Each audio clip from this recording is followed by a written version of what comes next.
Šiandien žalgiriečiai gali džiaugtis ne tik antruoju iš eilės Lietuvos čempionų titulu, tapusiu jau 8 trofėjumi per pastaruosius 3 metus. Po ilgų laukimo metų Lietuva ir jos sostinė vėl turi vienintelį žalgirį. Vilniaus žalgirį, kurio istorinis tęstinumas perduodamas Vilniaus miesto futbolo draugijai. Reprezentacinės, istorinės Lietuvos sostinės komandos tradicijos oficialiai gyvuoja toliau. Turime progą pasidžiaugti daug ko. Tačiau istorinį tęstinumą susigrąžinęs ir vienu kūnu vėl tapęs žalgiris šios dienos šviesos galėjo ir neišvysti. 2008 birželio mėnesį teisėsaugai sulaikius tuometinį žalgirio savininką, žalius ir baltus ištiko neregėta finansinė krizė. Buvo grėsmė, kad klubas gal vos ne ir iš viso pradings. Buvo labai liūdna ir ne tik man, ir matyt visiems žalgirio ilgamečiam gerbėjam. Buvo labai daug susitikimų, su tuometinė administracija, kurie absoliučiai nieko nedavė.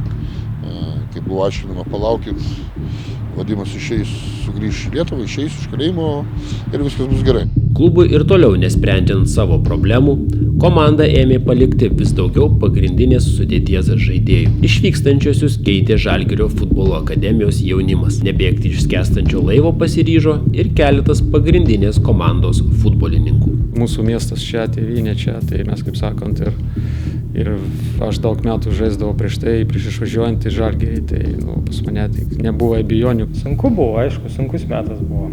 Teko susiveržti diržus, kas iš santaupų gyveno, kas iš tėvų kišenės. Negalėdami tiesiog stebėti, kaip nyksta mylima komanda, ištikimiausi Žalgirio aistruoliai iš pietų 4-osios tribūnos ėmėsi iniciatyvos. Rinko lėšas komandos išlaikymui, darė viską, kad ji baigtų sezoną. Nebuvo sumos, sakykime, panašios į kažkokius atlyginimus. Darė, kad tiesiog, vos ne kažkokia pašalpa ar kaip čia. Tribūnai tiesiog rinko, kas kiek gali ten susimės dabar. Tokiu principu viskas vyktų. Nors žaidėjai jautės ir galių paramą, jiems kautis su varžovais ir esančia situacija klube buvo vis sunkiau. Nežinia, kas ten atsitiks, kas kaip bus toliau, aišku, kelia neramumo ir prasidėjo nuo to, kad po 2 mėnesių, aišku, pradėjo išvažinėti legionieriai, kadangi jie atvažiavo į šalį uždirbti pinigus. Su futbolininkais reikėjo, nežinau, kas kažkiek laiko ateiti, kas kažkiek laiko bandyti išnekėtis, kad žmonės pažaiskė dar. Vieną kartą buvo streikavę ir neišvažiavo į Klaipėdą, bet visus kitus kartus, ačiū Dievui ir ačiū tiems futbolininkams, pavyko juos įkalbėti. Didelių pastangų dėka komandai pavyko užbaigti košmarišką sezoną, tačiau vargų galo nebuvo matyti. Sausio pradžioje po atostogų klubo bazėje susirinkę Vilniaus Žalgirio futbolininkai išgirdo skausmingą vadovų verdiktą. Pasakė, kad klubas bankrutuoja ir visi galite eiti kur norit, visi esat laisvi, nes nėra lėšų, nėra pinigų. Klubo vadovybė buvo nusprendusi, taip sakant, visus išleisti ilgalaikio neapmokamų atostogų. Ir maždaug pradėti veiklą tada, kai situacija bus palanki.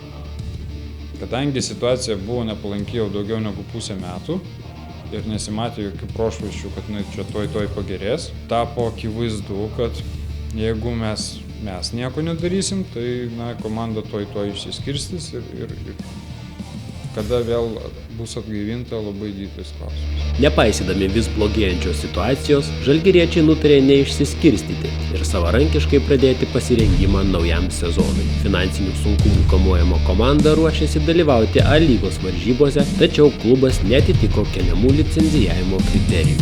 Nepatekimas į A lygą, sakysim tai, kad mūsų į A lygą nepriėmė, kas dabar man atrodo visiškai akivaizdu, tuo metu tai atrodė nesąžiningai, kad negerai. Labai didelė tragedija. Aš taip įsivaizdavau, kad Žalgiris žaidžiantis ne A lygoj, yra kažkas labai baisaus.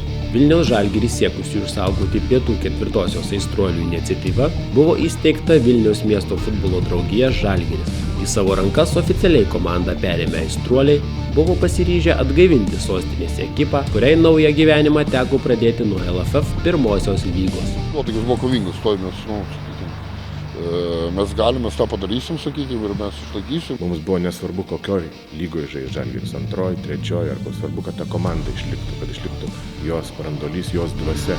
Entuziazmo ir pastangų netrūko, tačiau buvo akivaizdu, kad tik sirgalių išlaikoma komanda neišgalės konkuruoti su finansiškai gerokai stipresniais klubais.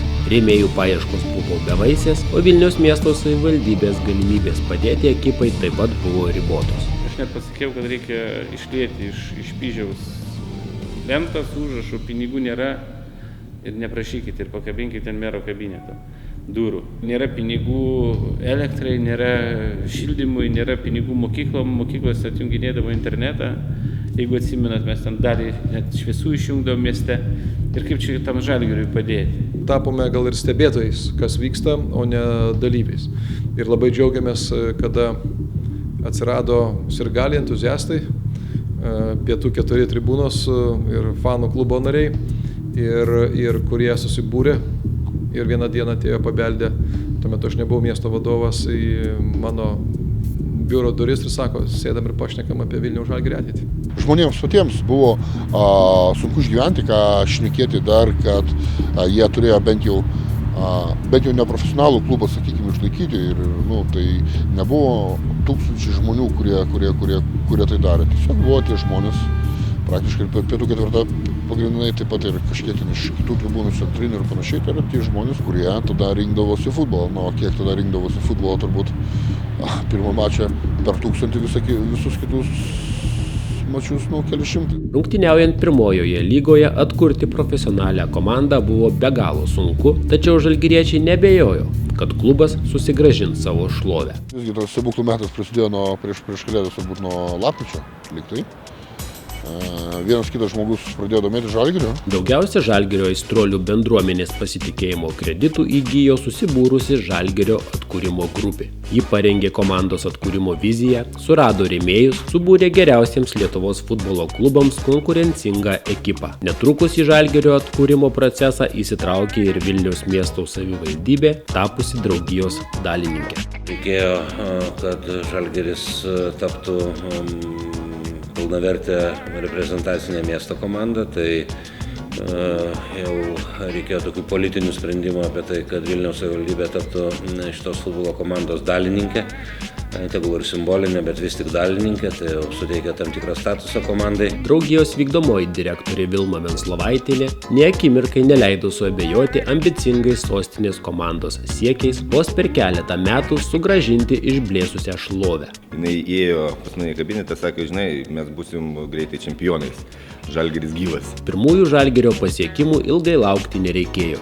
Vos tik sugrįžę į A lygą, žalgiriečiai ėmė įrodinėti, kad jų ambicijos nėra iš piršto laužtos. 2010 sezoną vilniečiai baigė iškovodami bronzos medalius. 2011 metų sezonas žaliems ir baltiems buvo sėkmingesnis. Pagreitį įgavę žalgiriečiai užkopė dar vienu laipteliu aukštyn ir pasidabino sidabro medaliais. 2012 metais Žalgiris į sostinę parvežė pirmąjį naujosios savo eros trofėjų – Lietuvos futbolo federacijos taurę. Sezonas taip pat buvo pažymėtas sugrįžimu į tarptautinę areną – Europos lygos atrankos varžybas. 2013 pagaliau tapo auksiniais Žalgirio metais. Jau sezono išvakarėse vilniečiai kėlė į viršų LFF super taurę, o pavasarį antrus metus iš eilės džiaugėsi LFF taurę. Vasarą visa Lietuva gyveno žalios ir baltos spalvų ritmu. Europos lygos atrankoje vilniečiai iš savo kelio šlavė vieną varžovą po kito. Po Žalgirio kojomis krito airiai, armėnai, lenkai. Tik galingasis austrų raudonasis bulius sustabdė Vilniaus komandos žygį į Europos lygos grupių etapą. Stebuklingi metai rudenį buvo įprasminti iškovotų Lietuvos čempionų titulų, kurio Vilnius laukė net 14 metų. Šiemet žalgiriečiai vietinėme fronte vėl susišlavė visus įmanomus titulus bei išbandė jėgas prestižinėme Čempionų lygos atrankos turnyre. Jame praėjusių metų žygio pakartoti nepavyko, tačiau Žalgiris rankų nenuleidžia. Komanda ir jos vadovai toliau atkakliai siekia jau artimiausioje ateityje praverti vieno iš Europos turnyrų grupių etapo duris. Vilniaus Žalgiris šiandien yra Vilniaus miesto dalis ir miesto gyvenimo dalis.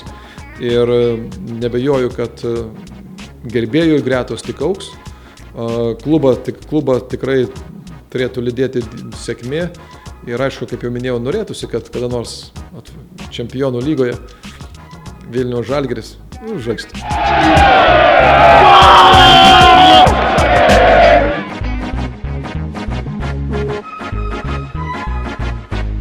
Bravo, bravo.